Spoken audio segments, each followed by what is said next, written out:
Hello everyone, welcome to another DVD review. Today I'm going to talk about a film by the name of Maniac Cop. And this is a very well done film, kind of an action horror kind of film. One of the many things I loved about Maniac Cop was the fact that it was like your common slasher, but had sort of a twist on it since the killer was a cop. Let me tell you a little bit about the premise of the film. The premise revolves pretty much about exactly what the title says. There's this cop that runs around the city and he kills people. Bruce Campbell and Tom Atkins both star in Maniac Cop, and in the film, Bruce Campbell's character is taken in and accused of doing the murders. So that's pretty much what the film's about.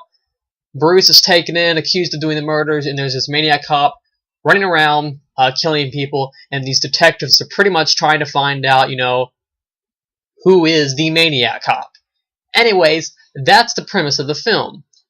I liked this film very much. I thought it was really well done. I did a little research, and I noticed that critically it didn't do so well. But since then, it's got a pretty big cult following. Here's a little bit of cool news if you did not know about Maniac Cop. It is in the works of actually getting a reboot, but not a full-on reboot. Supposedly, according to an article I read, link will be in the description below. Anyways, and according to an article I read on horrorbid.com, a prequel to Maniac Cop. So instead of just Maniac Cop killing people, you'll learn about where he came from, why, which you do learn about in Maniac Cop, but I guess the film will go into more detail about how it happened. Anyways, I thought that was kind of cool. The prequel is in the works. It doesn't have a director yet. All speculation, but it is in the works, and it is coming.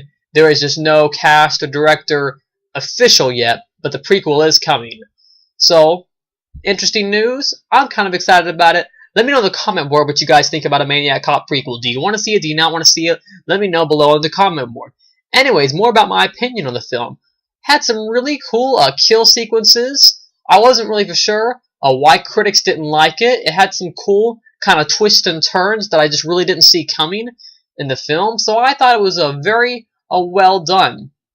I like a lot of the sequences because throughout a lot of the film, it doesn't really show the Maniac Cop's face because that's the point of the film. You're not supposed to know who it is. Anyways, throughout most of the film, you don't really see his face, so it just shows his face, kind of, with the shadow sequence. You'll see like it'll shadow over his face and that kind of thing. A lot of times you'll just see his back, and he'll pull out a big knife, and it's really cool some of the ways it's shot. One of my favorite parts about the film is actually the opening sequence. I thought it was cool how he's like putting the gloves on. He's just putting his gloves on. He's putting his belt on. He's putting his gun in his his gun holster. And I just thought it was a very cool opening for the film. There's another cool part where he takes someone and he tosses them and they hit a windshield. And that was in the first 15-20 minutes of the film. And I thought that was another very cool part in the film. All around, I'd probably give the film a solid 8 out of 10. It was very cool, maybe even a 9, because Maniac Cop, I just thought, it's your common slasher film, like I said earlier, your common slasher film, but with a twist because the killer is a cop. So if you haven't seen Maniac Cop, you really got to give it a shot. It's just a cool 80s slasher film, action horror, just your cool 80s slashers film. Just, it's something, unique, very original, and very underrated, I believe. Anyways, that's my review of Maniac Cop. Like, subscribe to my page, and I'll see you guys later with another DVD review.